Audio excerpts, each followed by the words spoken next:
ఇతని పేరు రామన్న. మిరపలో ఆకుమచ్చ తెగులును చూసి విచారిస్తున్న ఒక రైతు.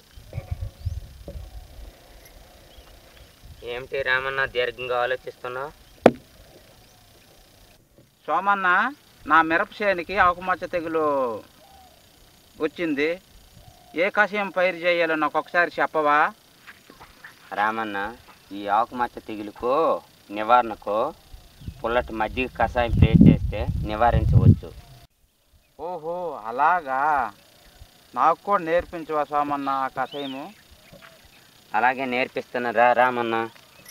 రామన్న, పుల్లటి మజ్జిగ కషాయం తయారు చేయటానికి సామాగ్రి: 6 లీటర్ పుల్లటి మజ్జిగ 3 రోజులు పులై పెట్టాలి. ఈ 100 లీటర్ల నీటిలో ఈ 6 లీటర్ల మజ్జిగను కలపాలి.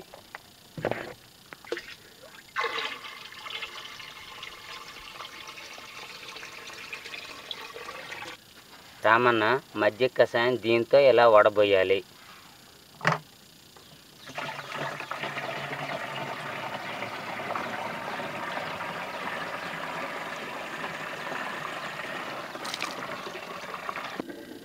రామన్న, ఈ పుల్లటి మజ్జిగ కషాయాన్ని ఈ విధంగా స్ప్రే చేయాలి.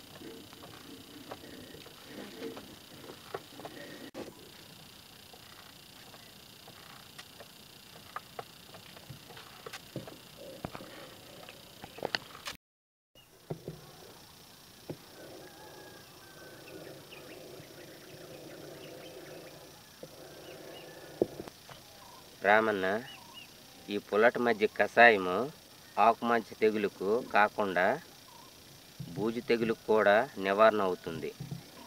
ఈ పుల్లటి మజ్జిగ కషాయము అన్ని తెగులుకు ఉపయోగపడుతుంది. అన్నా, ఈ పుల్లటి మజ్జిగ తయారు చేసినందుకు మరి నాకు చాలా ఆనందంగా ఉన్నది.